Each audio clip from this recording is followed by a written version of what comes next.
اعوذ باللہ من الشیطان الرجیم بسم اللہ الرحمن الرحیم۔ تو ایک بات اچھی طریقے سے ذہن میں رکھیں، میں 3-4 چیزوں کی اصلاح کرنا چاہوں گا۔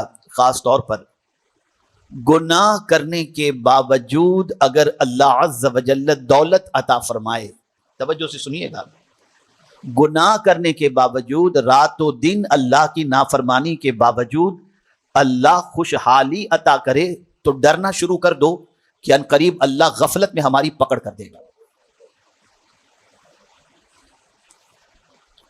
اسی طریقے سے اللہ اگر اقتدار عطا فرمائے اور اقتدار کے نشے میں چور ہو کر اگر کمزوروں پر ظلم اور زیادتی کا سلسلہ جاری ہو جائے اور اس کے بعد بھی ہمیں کوئی فرق نہ پڑے، یعنی ہم بیمار نہ ہو، ہمیں کوئی تکلیف نہ آئے، تب بھی اللہ سے ڈریں کہ ایک بڑی پکڑ کے سلسلے میں اللہ عز و جل مہلت دے رہا ہے۔ شہرت کی بلندی پر پہنچ جائیں، مقبولیت کے آفاق کو چھونے لگیں اور اس کے بعد اس کا استعمال گناہوں کے اندر یا اللہ کی نافرمانی میں کرنے لگ جائیں، اور یہ تصور کریں کہ اب ہمارا کیا، ہم کو تو دنیا آنکھوں پہ بٹھا رہی ہے، تو سمجھ لینا جرم کرنے کے باوجود بھی یہ سب مل رہا ہو تو یہ اللہ عز و جل کی طرف سے ڈھیل ہے اور اللہ عز و جل کی خفیہ تدبیر ہے جو بڑے پیمانے پر وہ پکڑنا چاہتا ہے۔ اور تاریخ گواہ ہے، یزید زیادہ دنوں تک زندہ نہ رہ سکا،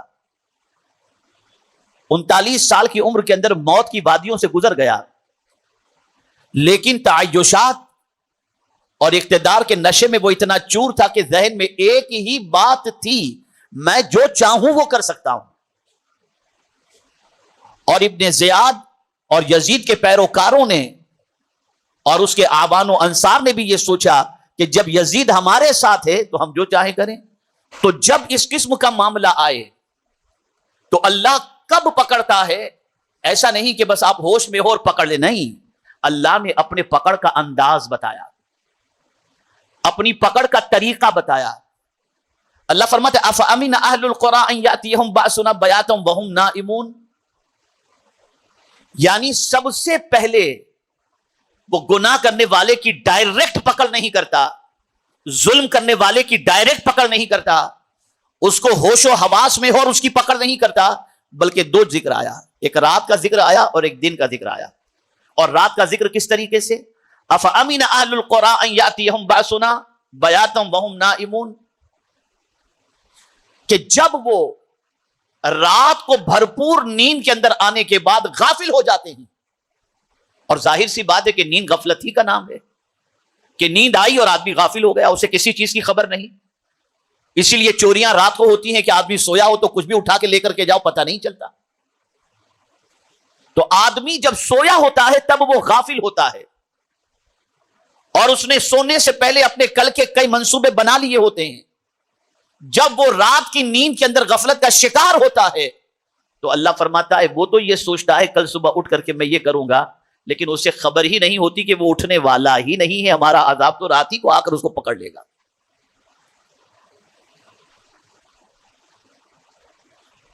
اللہ عز و جل جس کو پکڑنا ہوتا ہے، توجہ چاہوں گا، جس کو پکڑنا ہوتا ہے، ظالم کو، گنہگار کو، پاپی کو، ستانے والوں کو، زیادتی کرنے والوں کو، تو پہلے ان کو مہلت دیتا ہے۔ کب تک مہلت دیتا ہے آپ جانتے ہیں؟ وہ اپنی مستی میں ایک دم آ جاتا ہے، ارے اب تو میں ہی میں ہوں اور تو کوئی ہے ہی نہیں، میرا کوئی کیا بگاڑ سکتا ہے، میرے پاس دولت کا انبار لگا ہوا ہے، اور وہ ساری چیزیں دیکھ کر، دولت، سورسز، تعلقات، پہنچ، ان ساری چیزوں کو دیکھ کر وہ بالکل جرم کے اندر اور ظلم کے اندر ڈوب جاتا ہے اور اسی میں وہ مستی میں رہتا ہے۔ تب جا کر اللہ عز و جل کی پکڑ ہوتی ہے۔ تو یہ جملہ زندگی بھر یاد رکھنا، اگر پاپ کرنے کے بعد، ظلم کرنے کے بعد، زیادتی کرنے کے بعد بھی اگر ہمیں کوئی تکلیف نہیں آتی تو یہ نہیں سمجھنا چاہیے کہ ہم حق پر ہیں اور اللہ ہم پر مہربان ہے، نہیں، قرآن کہتا ہے یہ تمہارے لیے ایک بڑی پکڑ کی تیاری چل رہی ہے، یہ بڑی پکڑ کی تیاری ہے، یہ اللہ کی خفیہ تدبیر ہے۔ تو جس طریقے سے رات کو بندہ غفلت میں ہوتا ہے، ایسے ہی قرآن نے کہا افامن اہل القری ان یاتیہم باسنا بیاتا وہم نائمون او امن اہل القری ان یاتیہم باسنا ضحی وہم یلعبون. اور بستی والے دن کو کھیل کود میں لگے رہتے ہیں، اور جب وہ بالکل کھیل کود میں یا تجارت میں یا کسی اور کام کے اندر یا ناجائز کام کے اندر جب مصروف ہوتے ہیں، مگن ہوتے ہیں، تب اللہ فرماتے ہیں میرا عذاب آ کر اچانک ان کو پکڑ لیتا ہے. یہ اس کے عذاب کی پوزیشن ہے. اسی لیے قرآن نے کہا افامنوا مکر اللہ، کیا اللہ کی خفیہ تدبیر سے نڈر ہو گئے؟ آپ ہم اپنے بارے میں کل کے بارے میں کیا جانتے ہیں؟ کوئی بتا سکتا ہے کل کے بارے میں کہ ہمارا کیا ہوگا؟ نہیں، کچھ بھی نہیں.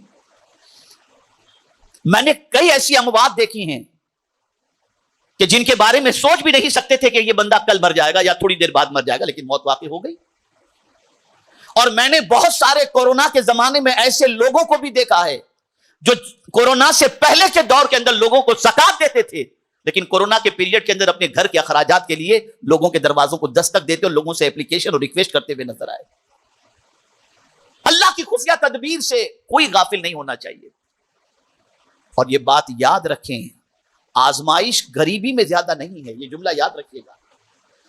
آزمائش پریشانی میں زیادہ نہیں ہے، آزمائش مالداری میں، خوشحالی میں، شہرت میں، اقتدار میں، اس میں آزمائش سب سے زیادہ ہے. اس لیے کہ غریبی کے اندر آدمی کے بہکنے کے امکانات کم ہوتے ہیں، مالداری کے اندر بہکنے کے امکانات زیادہ ہوتے ہیں، اس میں زیادہ ہوتے ہیں.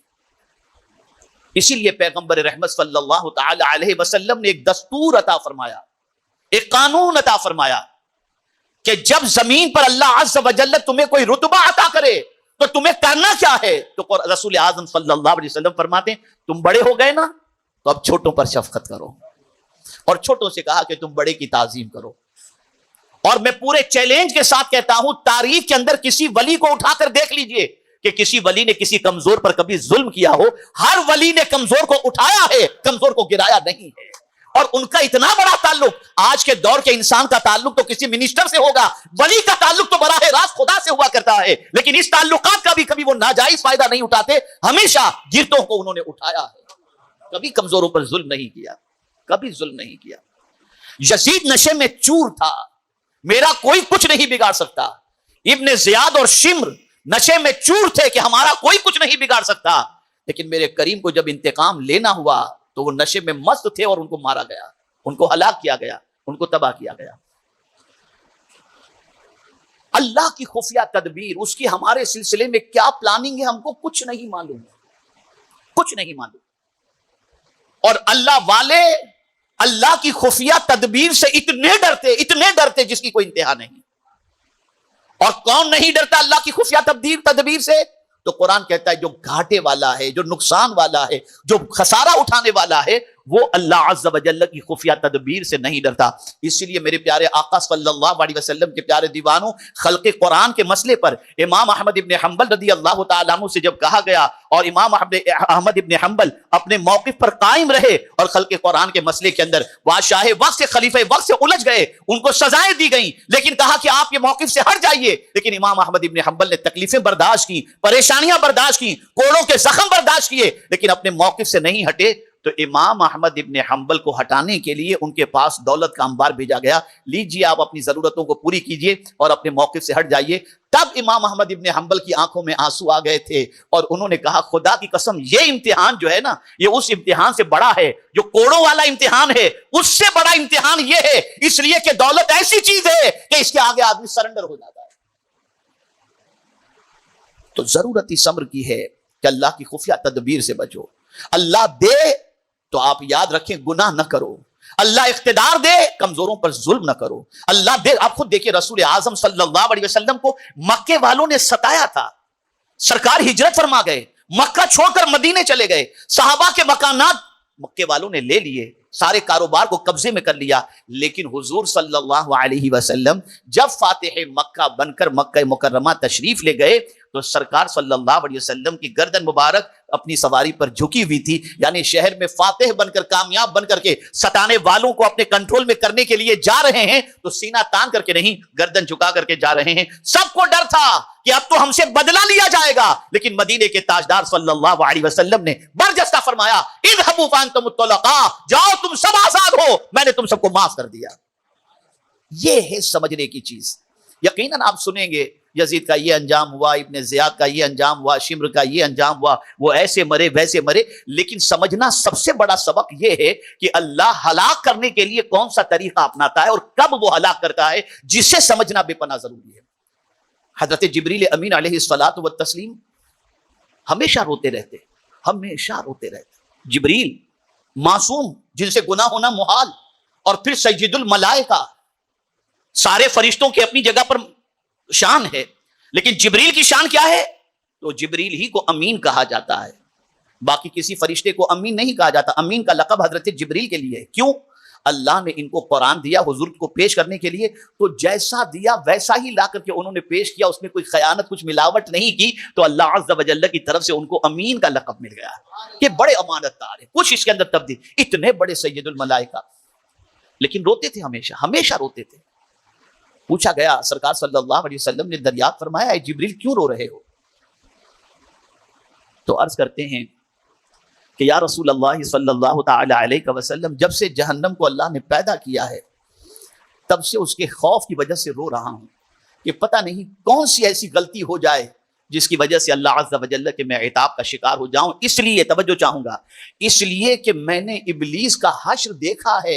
اس نے اتنے سجدے کیے تھے کہ زمین پر رائے کا دانہ رکھنے جتنی جگہ بھی نہیں تھی، ہر جگہ اس نے سجدے کیے تھے، لیکن ایک غلطی کی وجہ سے اللہ عز و جل نے قیامت تک کے لیے اس کے گلے میں لعنت کا توق ڈال دیا. تو کوئی عبادت کر کے بھی غرور نہ کرے، پتہ نہیں کون سی خطا ہو جائے اور پروردگار جل جلالہ گرفت میں لے لے. تو مومن جو ہوتا ہے وہ اللہ کی خفیہ تدبیر سے ہمیشہ ڈرتا ہے کہ پتہ نہیں ہمارے بارے میں اللہ کی انٹرنل پلاننگ کیا ہوگی، ہمیں نہیں معلوم.